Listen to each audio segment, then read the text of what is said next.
Today it's my great pleasure to introduce to you a man who has been so far ahead of the pack that if I said he was cutting edge, I'd actually be insulting him for being slow. This is the man who taught us that ulcers could be treated through antibiotics, that kidney stones were actually a calcium deficiency, that rheumatoid arthritis was an immune problem that again could be treated with antibiotics. All these are mainstream strategies today, but 10 or 20 years ago when Doc started, it was very avant-garde. In fact, probably heresy. I want to get into today Doc's newest statement, which is exercise without supplementation is suicide. And Doc, this is a very intriguing concept, but you know, down through the years you've had so many things be proven right time and time again. I guess my first question to you is, are you the Sherlock Holmes of healthcare? I like to think so. I think that's probably a pretty kind description of what I do. And of course, the thing that made Sherlock Holmes famous was the fact that he would say just the opposite of what Scotland Yard was saying, and he was always right. I'd say you hit the nail right on the head. I like to be a Sherlock Holmes. What got you onto this line of thinking, especially with the athlete? Right now, everybody's telling folks to exercise, so are they just putting their head in the noose? They're actually putting their head in the noose. They're actually cutting their life by 30, 40, 50 years if they exercise and don't supplement.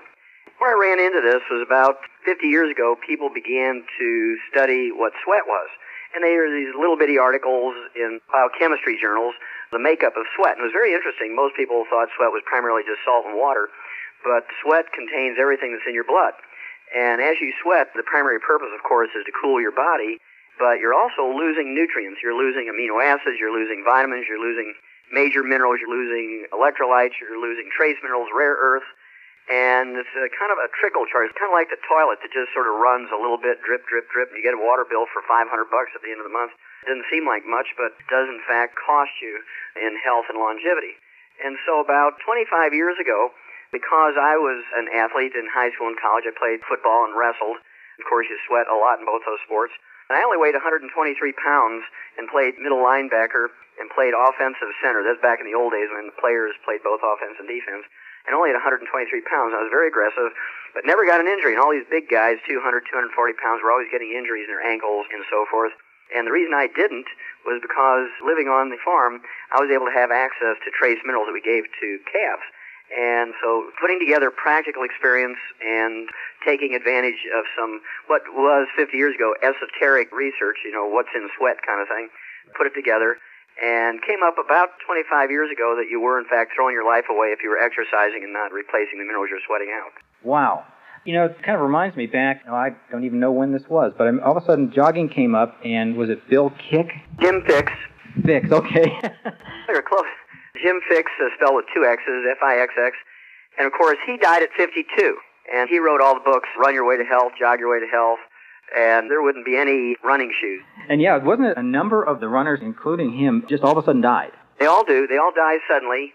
Pretty profound statement. All these guys are supposed to be healthy. They have 4% body fat. What it is, they're sweating out all of their minerals, which protect them from various diseases, including ruptured aneurysms and including heart attacks. In fact, there was a long-distance runner who died in July of 2000. His name was Leonard Hilton.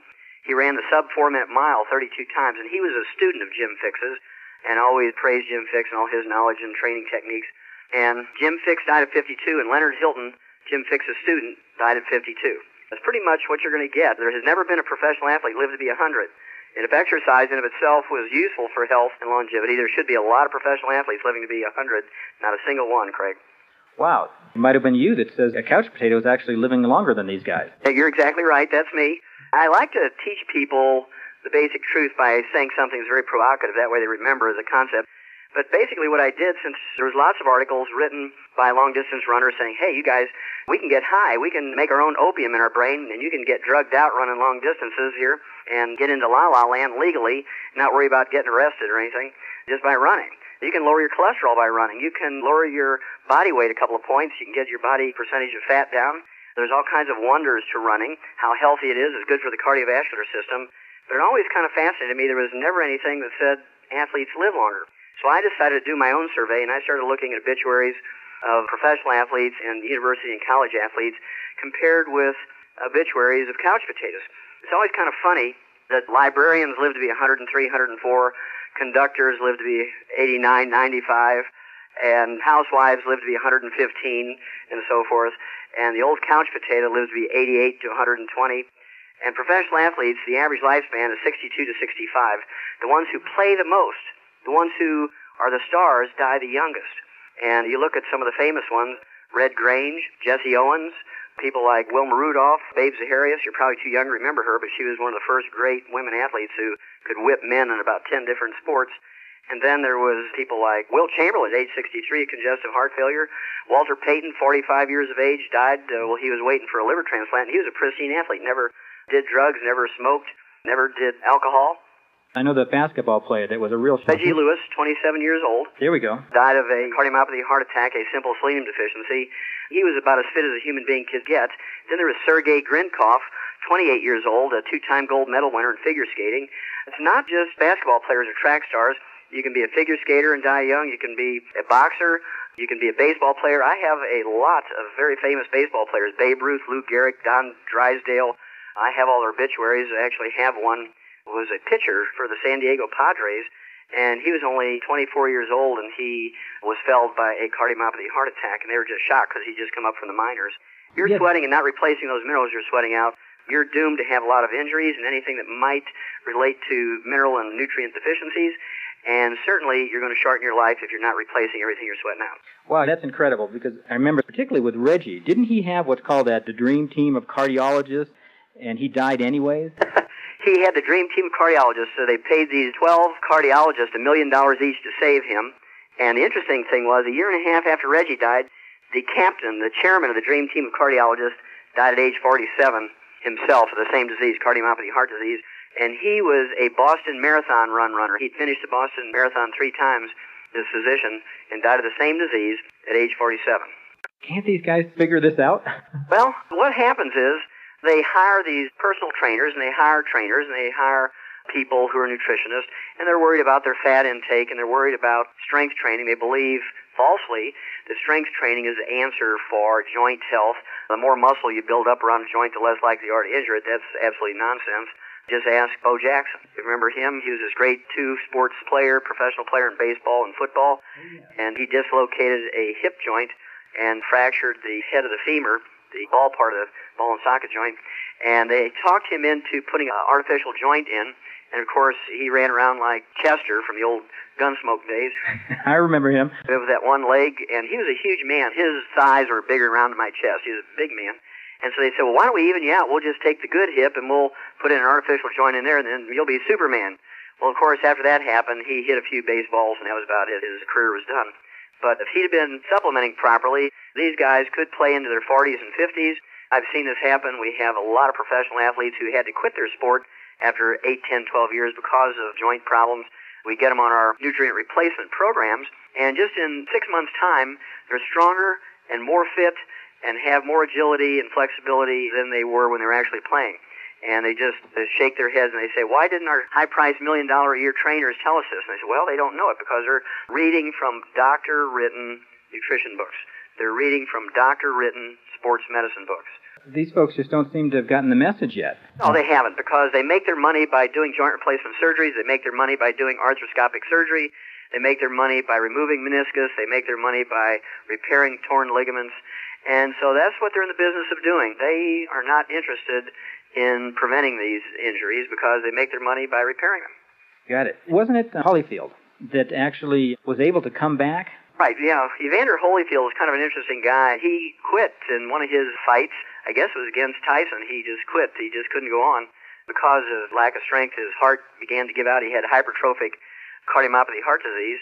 And through a mutual friend, actually a guy who lives across the street from Evander Holyfield, Andrew Young, you may remember the name. He was an ambassador to the UN, and we were able to save Andrew Young's knees. And Andy Young said, well, why don't I see if I can take the message of Evander Holyfield? And we got Evander Holyfield taking some selenium, and sure enough, we were able to get his heart going again through the selenium supplementation. Actually, a more complete program than that, but it included special interest in the selenium part of the program. And as you see, he was able to come back and defend his title several times. And, of course, he's been boxing, not necessarily to the level he'd want to be. He's lost the last couple of fights, but he's a remarkable athlete. And without that supplementation, he would have been finished a long time ago. Looking at your background, you have kind of a unique background to be talking about human nutrition. But I think it probably gives you an interesting perspective. I know you started as an ag major and went to veterinary school first, and then you did a lot of research with the human studies. Well, I think the advantage that gives me, Craig, is that in animals, we don't have insurance. We don't have Blue Cross, Blue Shield, major medical, hospitalization, Medicare, and Medicaid. We don't have personal trainers. We don't have personal nutritionists. And so what we had to learn to do was prevent and cure diseases in animals with nutritional formulas, very economical, to do it that way on a herd basis, put everything in their feed pellets. And that's why we have mouse pellets, rat pellets, hamster pellets, guinea pig pellets, rabbit pellets, duck pellets, goose pellets, hen laying mash, chick pellets, poult pellets, horse pellets, sheep pellets, and so on. And dog food canned, dried, cat food canned and dried. And every one of these rations is a perfect mix of every known nutrient necessary for these animals. And if we were to use a human healthcare type of system, especially the sports medicine system in animals, it'd be a sticker shock for you. Your hamburger would cost you $275 a pound just to pay for the healthcare. And so I decided to take the same concept that we did for animals, where we have special diets for animals with heart disease, kidney disease, intestinal disease, liver disease, eye disease, and so on. These diets are formulated so the animal can't pick out what they want. It has everything in there necessary to focus nutritionally on that particular organ or organ system. And I just said, well, if it works in animals so well, which it does, why wouldn't it work in people? And so about, I'd say 1978, after trying from 64 to 78, which is 14, 15 years, I'd written my scientific articles and books and lectured to doctors, and I couldn't get doctors interested in the concept. They'd pat me on the back and say, oh, that's very interesting, but that's in animals, not people. So I went back to school and became a physician and began to use these preventative and treatment concepts with nutrition like we did in animals, and certainly the concept works like a charm in people just like it does in animals. That's maybe why the gentleman that told me about you said, talk to Doc Wallach, he may treat you like a dog, but you'll get better. That was a little thing that my patients came up with, because I used to hang my veterinary degree on the wall next to the medical degree, and patients, they come in, their eyes would get real big. But after a while, they kind of realized where I was coming from, and they'd start with a joke telling their friends, hey, if you're not happy with what your doctor is doing for you, go see Wallach. Now, he'll treat you like a dog, but you get better. Dr. Wallach, talking about athletes, we've talked about a lot of the professional athletes. How about the younger ones, high school, college players? Are they at risk just the same way? Oh, absolutely. According to the Center for Disease Control out of Atlanta, Craig, a lot of these young athletes under the age of 30 drop dead each year while they're training, exercising, or participating in sport. I saw some figures earlier this month which said that the death rate from sudden heart attacks in young athletes has actually gone up by 10% in the last year. And so there's no nutrients of any value in Pepsi-Cola, Coca-Cola, Dr. Pepper, Gatorade, and so forth, and water, just plain water. And so these young athletes wanting to get scholarships, wanting to get into the pros, and as a result, they train hard, they do all the right things, they do what their trainers tell them to do, they just don't supplement properly, and as a result, a lot of these kids who are really professional level quality athletes, even when they're in junior high and high school, these kids will get injuries that will kill their career. And there's nothing worse than these people training these kids, getting them up to the point where they are really superstars, and then a knee blows out, or they tear an Achilles tendon, or they get a shoulder injury. They get a back or neck injury, they get a finger injury, and they're pretty much done, and their whole life is ruined because their whole life was focused on these athletics. And these kids also have a high rate of depression and suicide because their whole life has been built around being the superstar of the neighborhood and the school. In fact, suicide in high school athletes is the single biggest cause of death in high school athletes. Wow, that's astonishing. Not to mention kids like that or young people like that blowing out a knee, they've just thrown away a lot of money. That's correct. Not only the investment they've already put in, but paying forward, so to speak, their future investment and their life, because they know when they excel and so forth and have all these benefits of the training and they have this natural talent. It's really a shame. And so I do make an appeal to parents and coaches and trainers out there who might be listening to call your toll-free number, get the information, and give these young athletes a more complete replacement program so that if they do get injured, if you run into a wall, you're going to get injured, you can repair quicker. The likelihood of injury is very, very slim, just simply by replacing everything you're sweating out. Got it. People listening to this, a lot of folks, we're talking about nutrition especially, will say, well, how long do I need to take these sort of things? You take all these supplements properly until you stop using oxygen. Got it. There's a reason for that, and that's because our food does not contain these nutrients, and no matter how well you eat, you could spend $1 million per meal, and you're still not going to get everything you need by eating. And so you do have to consciously supplement, whether you sweat or not. But if you sweat, you're really obligated to do it in a very, very intense way. calcium deficiency, from everything that we've talked about in the past, seems to be, again, to use the word epidemic. And wasn't that what got your attention at one point in time with twitching eye or something, if I remember the story? Yeah, my personal story was I was a teenager, 14 years old, and my eyelids would twitch so bad, you could actually hear them making a noise, clicking. And asked my mom what it was, and she didn't know, and she panicked because she could see my eyelids jerking.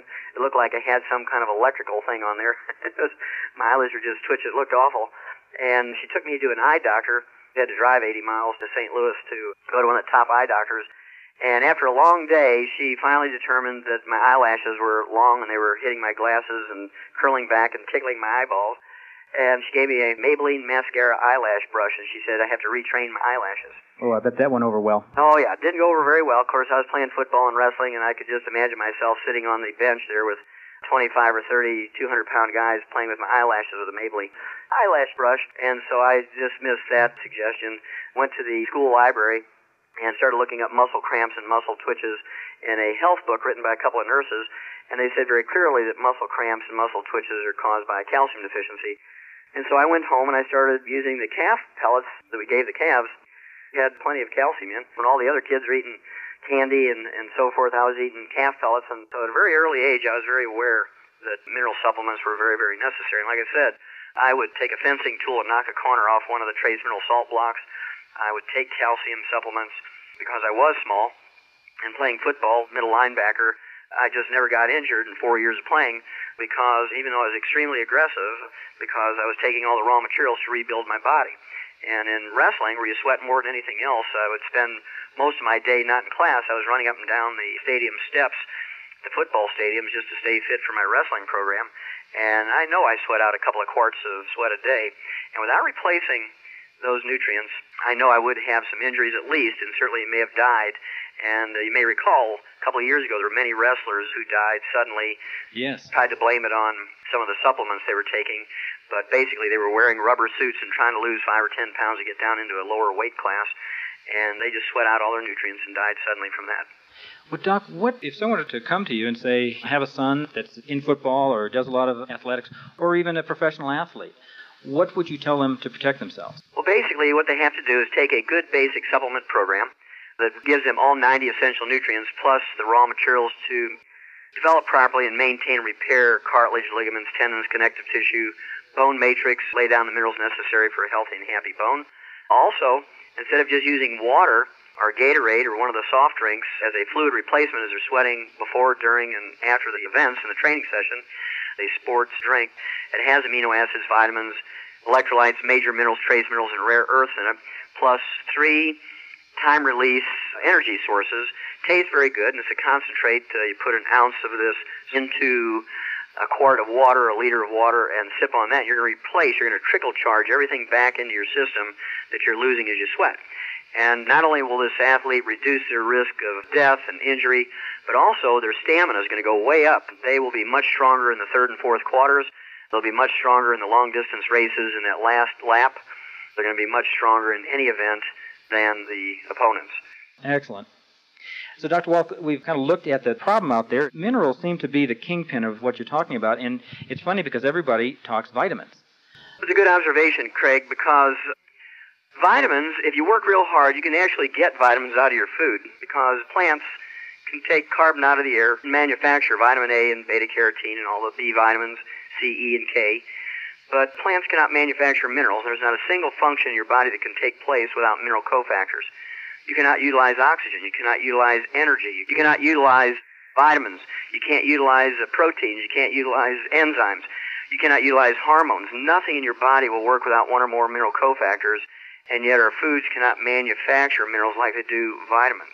And so over the years, I realized that the minerals were the limiting factor, and the lack of minerals were the limiting factor to long life, healthfulness, athletic prowess, and stamina. And I probably have known that since I was 14 years old, and certainly developed and collected a lot of information to back up that belief over the years. And basically, minerals are the limiting factor, and so you have to consciously supplement with them properly, especially if you're an athlete and sweating. The vitamins, even a blind hog will get an 8 carton sometimes. They supplement, fortify white bread, they fortify rice, they fortify chocolate bars, they fortify just about everything. What's this document 264 you faxed over to me?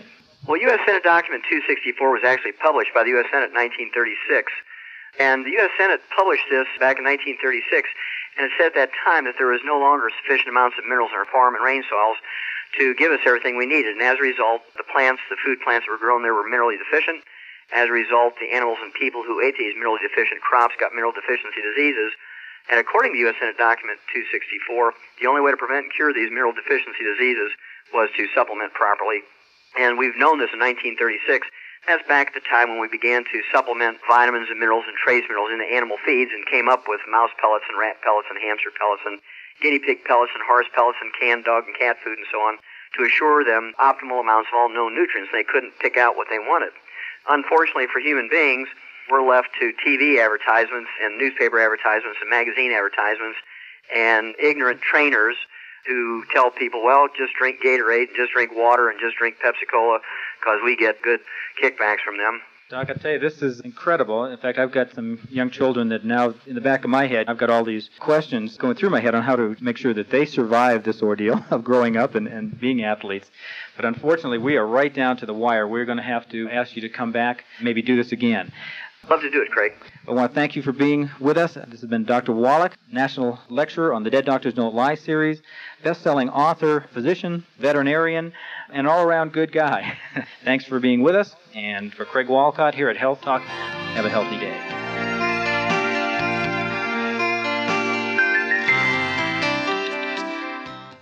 I'm here with one of my favorite guys, Mike Glenn, the Stinger from the NBA, from the Atlanta Hawks, and currently commissioner of the WBA. How you doing, Mike? Oh, I'm doing good, Doc. I'm really glad to be here. I'm feeling good. I've already had my rebound drink today, so I'm fired up. Ready to go another game. Ready to go another game. Let's play two, as Ernie Banks used to say in the sports world. Well, one of the things that's really been fascinating for me over the years is to watch athletes, professional athletes, and you'd like to think that fitness is the answer to health and longevity, and yet the top athletes have a struggle. They break down, they get tendon problems, cartilage problems, ligament problems, they get bone problems, muscle problems, and you'd think if fitness was the answer to solving health problems and living a long time, that professional athletes would have a very high percentage of them living to be 100. And with the exception, I know this is a fact, Mike, yes, with the exception of two black gentlemen from the old Negro baseball leagues, there's never been a professional athlete ever lived to be 100. You're right. One of those Ted double-duty Ratcliffe, who was a catcher and a pitcher in the Negro Leagues, died at 101, I believe it was. But you're absolutely right. Other than him, nobody. Yeah, nobody. And there's a universal reason for this, of course, and regardless of the sport you play in, whether it's basketball or football or hockey or soccer or boxing, whether it's skating or any other sport, whether it's amateur or professional, they all universally sweat. Yes. And when you're sweating, Mike, you know you're not just sweating out water, you're sweating out a soup that contains all the known essential nutrients. And if you're just drinking water, if you're just drinking soft drinks, if you're just drinking one of those energy drinks that has one or two nutrients, and we'll talk about them by the brand name in a few minutes, you're going to be sadly disappointed. You may get a little energy, but over the long haul, you're going to break down, and the odds are you're not going to make it to 100. And so what's your take on this? What have you seen over the years in professional basketball? Doc, not only statistically doing research, but in my own personal life, I just turned 50 this past year, and 7 guys that I played with in college have passed on, all of them from health-related occurrences, nothing accidental. So I see in my own life the deaths, and so many of my former teammates in the NBA and college, they've had 2 hip replacements, knee replacements, they can hardly walk. They are really struggling. So I've seen it firsthand that a lot of the athletes, of course, we read about the super athletes like Kirby Puckett that recently passed, and the ultimate basketball hero of all, Wilt Chamberlain, a guy who averaged over 48 minutes a game for an entire season, averaged 50 points a game. He was just superhuman for a season. And we see Wilt pass at 63, and other heroes of sports like, of course, Walter Payton, one of the greatest, if not 45. 45, maybe the greatest football player that ever lived. And even somebody like Wilma Rudolph, whose records are still right up there at the top. And it was years and years ago, 1960, since she won those 3 gold medals, but she was a tremendous athlete. She died at 54. 54, a natural athlete, had no type of enhancements whatsoever. And when we see great athletes like that, and even in our own communities, younger athletes than that dying, we know that there's something wrong, that the people that think if I'm just exercising, then I should live long, that the message should clearly be there for them. There are other things than exercising and being a great athlete as far as longevity and health is concerned. Yeah, you're exactly right, Commissioner. I'll call you Commissioner. Yes, sir. And, you look at somebody like Reggie Lewis, died at 28, cardiomyopathy heart attack he had one heart attack during a playoff game with the Charlotte Hornets. Right. And then some weeks later, he died of a second heart attack, selenium deficiency. And then more recently, there was a young lady, 19 years old, Rolanda Pierce. She's a freshman at Florida State University, 6'5". She was going to be the Michael Jordan of the WNBA. She was going to be it. She dies of a ruptured aneurysm at age 19, something a turkey wouldn't die from, because we eliminated ruptured aneurysms in turkeys in 1947. We learned that there was simple little copper deficiency, and just by taking copper, you can prevent that. So I know the story, but why don't you share the story of one of our favorite modern athletes, Theo Ratliff? Sure. I, of course, am very knowledgeable of all the great nutritional products that I take and how they work. And as a broadcaster for the Atlanta Hawks, I was talking to one of the Hawks players, not Theo Ratliff, and I was speaking kind of quietly. This gentleman had several challenges, and I was talking to him a little bit about nutrition, and Theo overheard me. Theo said, "Mike, can I get with you? I want to talk to you about those nutritional things." And I met with Phil Oliver, a guy who had introduced me to the products, and I said, "Phil, we need to go out to dinner with Theo Ratliff." So we went out with Theo. Theo was a young, tremendous athlete. He had made the all-star team. Philadelphia 76ers had traded him to the Atlanta Hawks, which is a red flag right away. Why would you trade a young 6'10" shot blocker who's a tremendous person, follows all the trainer's instructions, all the coach's instructions? He's a family man. He's doing everything right. Why would you trade a guy like that? He was not a druggy felon. Exactly. Exactly right. This is the kind of guy you want. You try to get on your team, not trade him away. So we met with Theo, Doc, and we went over all the nutritional things that he needed, and we pointed out that he was very deficient of his nutritions that he needs daily, essential nutrition. And we told him the things that he needed. We told him he needed essential fatty acids. We told him he needed calcium. He needed plant-derived minerals. He needed a combination of plants, minerals, and amino acids. And he needed glucogel to really repair and rebuild himself. Theo listened, and he followed our instructions. He took all of this nutrition morning and night. And he did that, and he really recreated himself. Theo had been a guy, Doc, that when he got to the Atlanta Hawks, his knees would swell, his ankles were arthritic, he had a detached bone in his hip, and Theo was like 26 years old. I mean, old man's disease. He's 26 years old. Yes. Yeah. And just like we were speaking of earlier, here he's sweating out all these nutrients. Yes. And he's not taking them back in to maintain and repair his body. Yes. He was not supporting that maintenance system.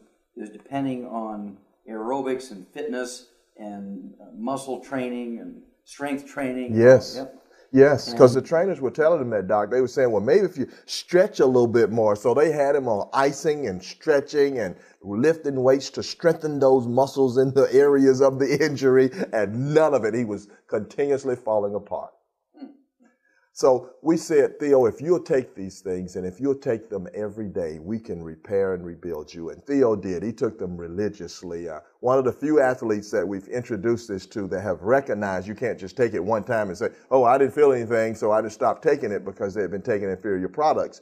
So Theo took all of the nutrition. He went from a guy that missed 79 out of 82 games the previous year. He only played in 3 games, Doc, and I was right there in the locker room afterward. After each one of those 3, he was hurting. He was, oh, my hip is hurting. I don't know if I can play anymore. And coaches, can you just play a few minutes tomorrow night? You know? He's 26 years old. Exactly. Like, and then, the owners are thinking, we're paying you a lot of money for these little few minutes. All those dynamics enter into professional sports. But he could not play anymore. Theo was just in pain, and he was only hurting himself further. So he went from there to taking all the nutrition to rebuilding himself. Theo got to the point where he was playing 82 games, pain-free. He wasn't even icing his knees. Now, I played 10 years in the NBA. All centers ice their knees. That's standard equipment. You put your shoes on, you ice your knees after the game. Those go together. So Theo was so healthy, he had no pain in his knees, no pain in his hip. He was pain-free. He was just jumping out of the gym, just blocking shots, led the NBA in shots blocked, and was one of the top vote getters for Defensive Player of the Year. Theo was recreated. He was healthier than he had ever been before. Well, and then I know something really, really good happened to him after those 2 great seasons with the Hawks. What happened then? Well, we were talking, Phil Oliver and I were talking about how he had really come around and been created. And Phil came up with the idea. He said, we need to really have a sports drink built around Theo so that when Theo is out there, he can take all these nutritional drinks and supplements while he's playing. And that's when we came to you, Doc, and we said, can we devise an energy drink that's full of this nutrition so that while Theo is playing, and other athletes and other everyday people, while they're living their everyday lives, they can take this energy drink and feel an immediate sustainable energy boost that will take them throughout the game, and they'll even feel better the next day. So it sounded like a tall order, but we knew that it could be filled, and that's exactly what happened. Rebound FX was created. We tossed around what would be a good name, and we thought that Theo had rebounded his career, and rebound such a part of basketball, rebounding, you can't win without rebounding. So all of that made a lot of sense, and we came up with the name Rebound FX, and Theo has taken it. Theo has introduced it to a lot of other professional athletes, as we have as well, and it has just developed and earned the reputation of being the best sports drink in the world. And coming from a sports background, my nickname is the Stinger, and all people know you have to earn your nickname. So if your name is Rebound FX, you have to earn it, and Rebound has certainly earned that name, Rebound FX. Yeah, I can remember there was one professional basketball player, I can't mention his name, but I can remember one guy, one of the top NBA players, he wasn't going to play on a Sunday, and we were at one of those basketball clinics on Saturday, and they actually had to have one of the kids who was there, who was going back to Miami, hand carry a case of Rebound FX to this basketball player because he wasn't going to play without it. That's right. What a great story, Doc. You're right. They're trying out for the WBA. You mentioned I'm the commissioner of the World Basketball Association. It's a young league. We work with young guys and try to give them opportunities, exposure, and development. This young kid had come up to Atlanta to try out, come from Miami to try out. And one of our professional athletes that is taking Rebound had a game that Sunday. And as you know, FedEx and UPS and a lot of the services that deliver don't really do it very often on the weekend. So we were having a real difficult time because he had to have it. He knows the benefits of it. We show the comparison of Rebound to athletes, and they know how significant it is to get any little edge, because the difference in winning and losing in superstar and a regular player in making the NBA not is sometimes fractions of a second. So any edge that they can get, athletes know they want it. So this kid was going back to Miami, and we had the idea. We met with the kid and said, look, we've got an athlete that needs this rebound desperately. Can you, on your trip back, take a cab, as soon as you get to the Miami airport, take a cab, go directly to the arena, meet the security guard in the back door, and give this Rebound FX to this athlete, and he will give you 2 courtside seats for it. Wow. The kid was so elated and so happy. He said, will I? I'll be glad to. So the kid was, we didn't have to tell him about the benefits of rebound. It was obvious if this professional athlete, superstar athlete, wanted it this much, it had to be very good. And he got a chance to sit on the floor right near the player's bench and see the game as he'd never seen it before and see rebound at work. The athlete got his energy drink and he drank it throughout the game and the benefits. It was just a win-win and a beautiful story for everyone. Yeah, that's I love that story, Mike. Thanks for sharing that. Sure. And of course, you don't have to be a basketball star, a football star, a boxing star, a baseball star to take Rebound FX. If you're the sort of person who needs a pick-me-up of a cup of coffee or a soft drink at 10 in the morning, at 3 in the afternoon, at 8 o'clock at night, you want to try Rebound FX. It does not have carbonation. It doesn't have sugar. It doesn't have phosphates in it. It doesn't have the things that are negatives from the standpoint of nutrition. And as a result, we find that the people who are using Rebound FX are people in addition to the athletes. Of course, it was originally designed for athletes. This is like gasoline for a high-performance race car, and you're not often going to get to use that in street cars, out in the street, because it's just such a high-performance fuel. Right. Well, here's a high-performance fuel for professional athletes that's accessible and usable by the average person on the street, whether you're kind of a weekend warrior and you play in the company's softball league, right? Yeah, or you like to go bowling on a Friday night, or you just like to play tennis or pick up basketball. There's so many people who break down, regardless of their age, whether they're in their teens, they're young adults in their 20s or 30s, yet middle-aged people, and they break down. They say to me, Doc, I don't know why I'm breaking down like this. I'm doing everything right. I'm doing all my fitness stuff, and I'm drinking all the water. I'm keeping hydrated. I'm exercising. Or I'm drinking one of these other sports drinks, energy drinks, and you start showing them the comparison, right? And they say, well, wait a minute, this very famous sports drink only has 2 minerals in it, and Rebound FX has 77 plant minerals. It has a total of 128 nutrients in it. Wow. So how can you compare an energy drink that has 2 nutrients versus one that has 128? Right? It's just impossible. And Doc, oftentimes when I'm telling athletes that, I'll say, imagine now that you're in the boxing ring. We're going a few years back, and I show them the comparison. I say, you got this 1 minute break between rounds, and you're fighting a young Mike Tyson. Which one do you want? So that brings it home clearly right away. Give me a double dose of the rebound, they say. So athletes really see the difference, though, the comparison, all the nutrition, the energy, the pickup, the ability to sustain your energy. It's just a no-brainer for anybody, really. Rebound FX has really taken off, Mike, and just because it is a performance drink, it is an energy drink, and it is a nutrient replacement, not only a fluid replacer, but it's also a nutrient replacer, and it's so convenient, you don't even have to pay for a lot of water to be shipped to you. It comes in a concentrate. You can get the samples, a 1 serving sample, or you can get the concentrate that has 32 servings in it. You can make it really concentrated as 32 half quarts, or as it's designed for 32 quarts. And you're only paying for the shipping of 1 quart of water instead of 32. So we're very excited about the system. It's really been very well received by the professional athletes from all sports.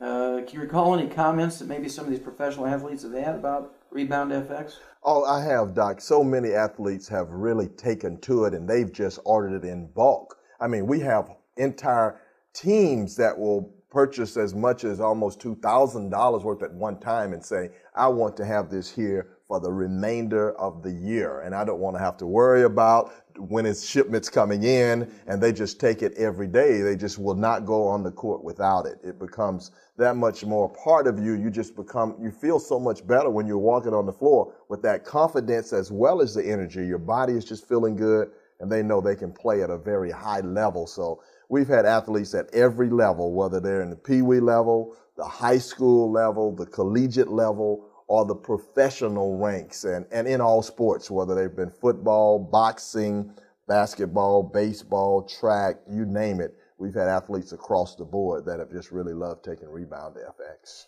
Well, you're kind of an all-around guy, and one of the many, many reasons we have a deep respect for you and we love you is that you've developed this league for deaf basketball players. Yes. And we really, really appreciate that. And are these kids using the Rebound FX? Yes, Doc, I'm glad you asked about that. This is of course, my dad coached at Georgia School for the Deaf, so I grew up around deaf kids. He coached basketball, track, and softball there in the late 50s and early 60s. So I grew up around deaf kids, and I developed the nation's first basketball camp for deaf kids. So we get high school age boys and girls basically from all across the country to come to my camp. We have a week long of regular basketball camp 3 times a day.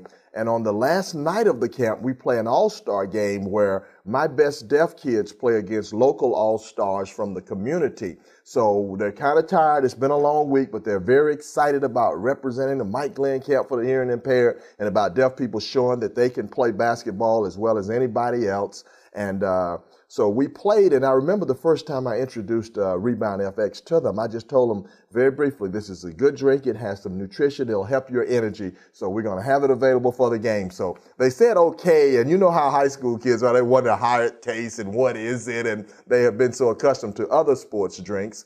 And so I just put it out, and they were coming from it, and I told them, drink some of this. I had someone to give it to them, and I saw their reactions when they go back on the court. They had the energy, and they came back, and I say, which one? I want some more of that one. They were signing. They wanted the one with the rebound in it, and they didn't even know of all the nutritional things, but all the whole teams, the girls and the boys, were taking it, and after the game, they were saying, how can I get some more of that? So without hearing the whole story and knowing what it was going to do for them, that's like just a blind test. It was for a deaf test in this case, but these kids just tried it, felt it, they knew it worked, and they wanted it. So, and we've had Rebound available for them throughout the week now for the last couple of years, but it is just a part of the deaf community, the deaf sports scene, and still growing in every avenue you can imagine.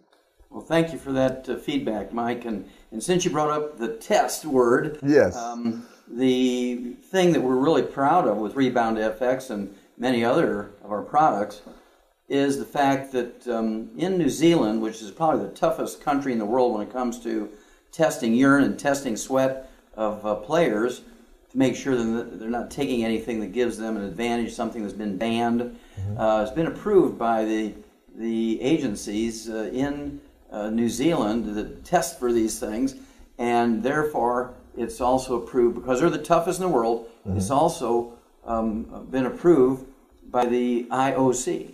Wow. The International Olympic Committee. And what does that do? I mean, I know that amateur and professional athletes got to be worried when they're going to take something new. Is it going to affect their ability to play? Are they going to get banned from playing if they take something with some weird herb in it or something that shows up in their urine, their sweat, or their blood? How important is that to a player? That is, Doc, because there's so much emphasis on it now in the media.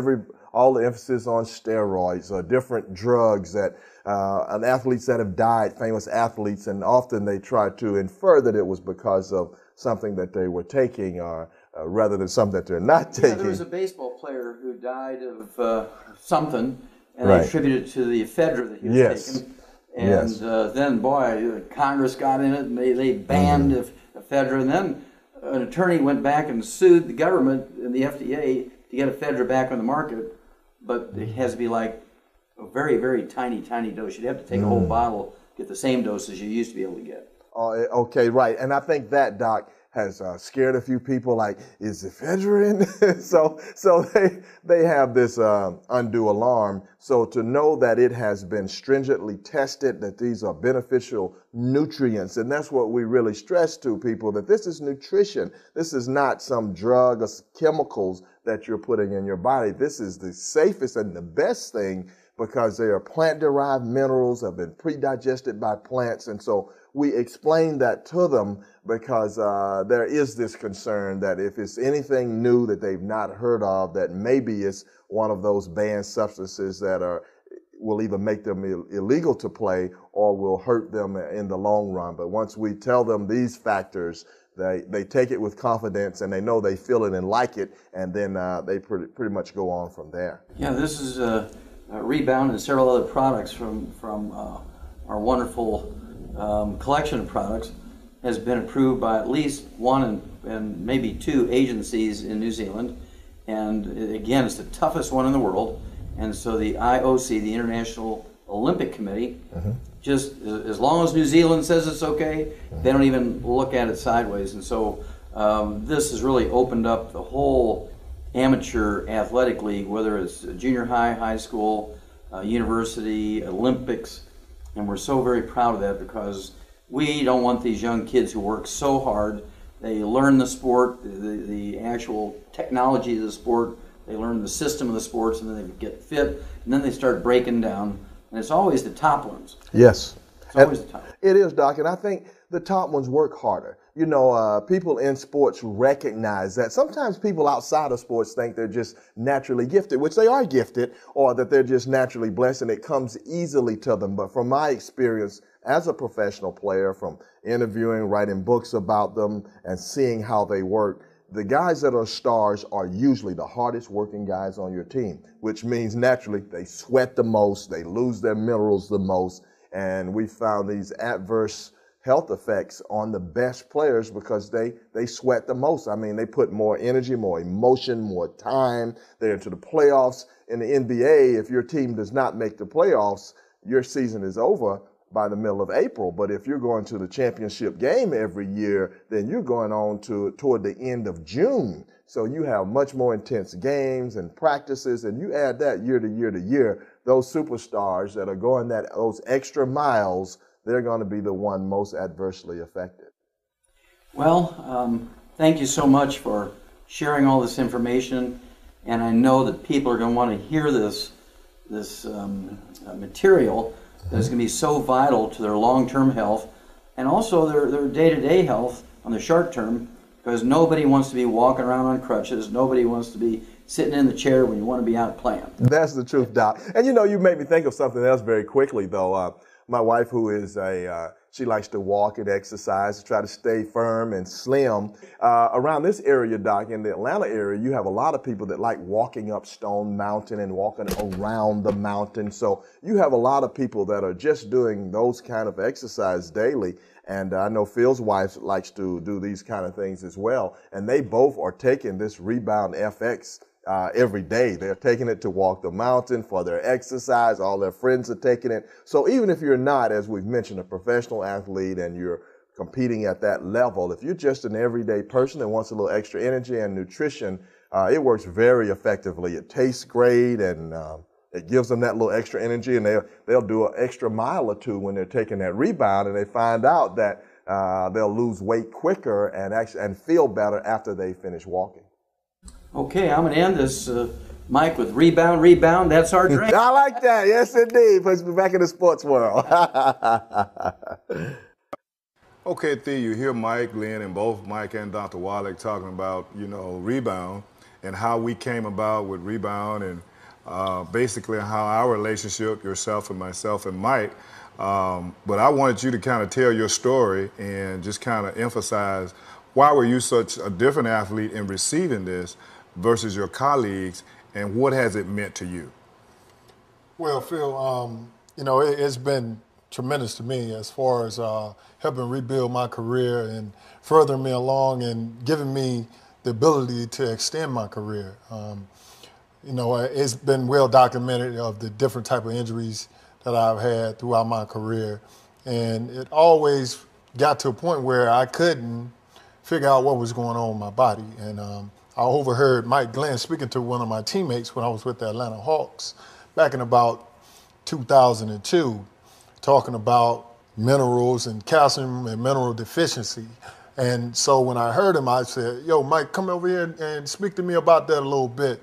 And he graciously, as he is a man, just came over and gave me some knowledge about what it was he was speaking of, and it was profound in what he was speaking about, because I had never had it put to me in that manner as far as athletes becoming mineral and calcium deficient, throughout their sweating out all their minerals during play, and also with the amount of energy and stuff that we exert during play.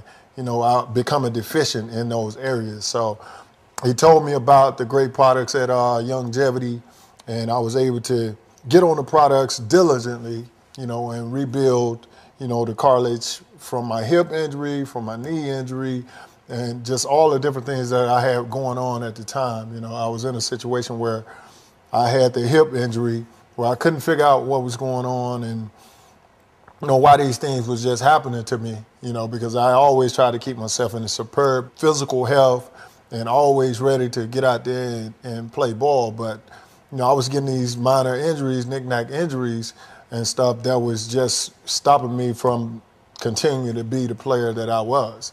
Like I said, with the minerals, that all changed. Once I got on the minerals and got to doing the Pig Pack Plus and taking the calcium and being diligent on it and taking it, as it was food, every single day, twice a day, I was able to rebuild my body and to be able to extend my playing career. Well, Theo, they had a rap on you that you were the kind of guy that got a lot of injuries. So why don't you just try to tell me, when did your injury start, and at what point did you realize that there was something else that you needed to do? Well, I was diagnosed even when I first came into the league. They said I had a degenerative bone problem. How old were you then? That was when I just had come out of college. I wasn't any more than 22 years old at the time. So I had back issues.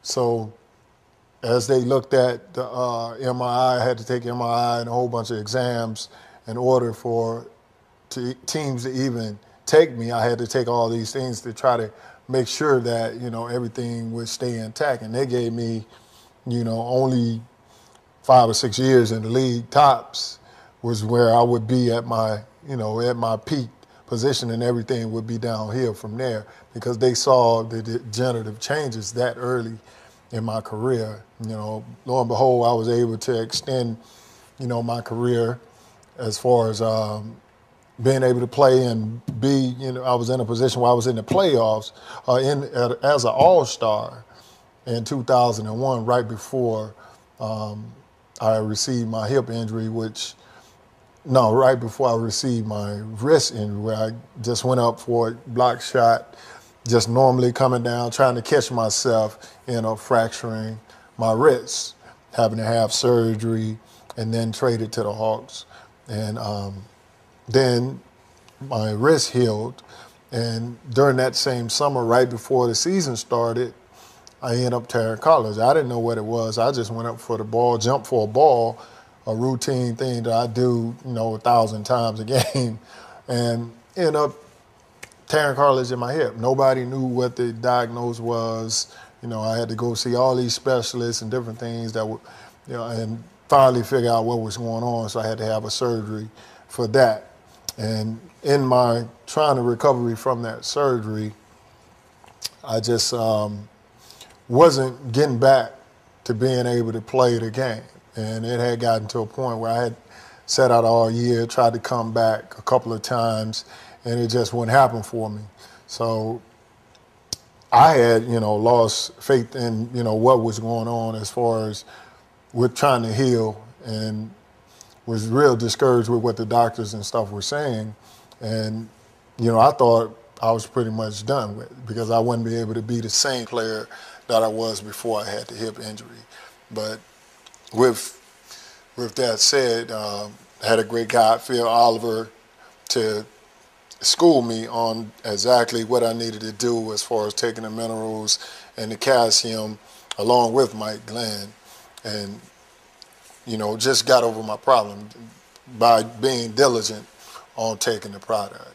And so from that, we produce Rebound. Yes. So how is Rebound, now that we have this Rebound FX, how has it benefited you and even some of your colleagues? Well, after being such a diligent student of the minerals and the calcium and constantly rebuilding my body, we kind of jointly, me, Phil, Mike, kind of jointly came up with the idea of having an energy drink to help sustain me throughout the game. When everybody else was going down in the fourth quarter, my energy was still elevating and staying at its peak position. And, with that said, being 3-time, shot block leader, one of the top defenders in the league, being pretty much winner-up to being defensive player of the year and different things of that nature, it definitely helped excel my career. And by me having such a success, me seeing the success that I had, I wanted to go out to my colleagues and try to introduce them to these products as far as with the minerals and have them to understand what's going on with their bodies when they're going out, they're sweating out your minerals, using your calcium during play, and being able to replenish themselves with something that was healthy at the same time efficient. So prior to that, nobody explained to you about sweat, how important what you're sweating out is replacing it back in. Prior to meeting Dr. Wallach, Mike Glenn, and of course myself, no one, because you were around nutritionists, you were around doctors, no one ever explained it to you in that manner. No one ever really broke it down to me on what minerals are, how they work. We get the basic 4 food groups, and you need to be eating more carbohydrates and different things of that nature, but never to the detail on what helps build your body and what helps you sustain your body as far as how you losing sweat, how you losing your minerals through sweat and different things of that nature. No one ever sat down until I met you, Phil, Mike, and Dr. Wallach, and they really educated me on that. And so now we have a crusade. We're trying to just expose this information to not only just athletes, but to everybody who needs energy. Everybody needs these minerals. How often do you need them? Oh, you need minerals, like I said, just like you have food. Every single day you need to replenish yourself with the right minerals and, to help have longevity, in life, to live with, being disease-free, different things of that nature, and being able to have a healthy lifestyle. That's what it's all about. That's our crusade, is to try to give everybody ultimate health. Well, I tell you, that's a great crusade, and we thank God for you, for Rebound FX, and I think we'll sign off with saying, let's go rebound. Let's go rebound. All right. All right.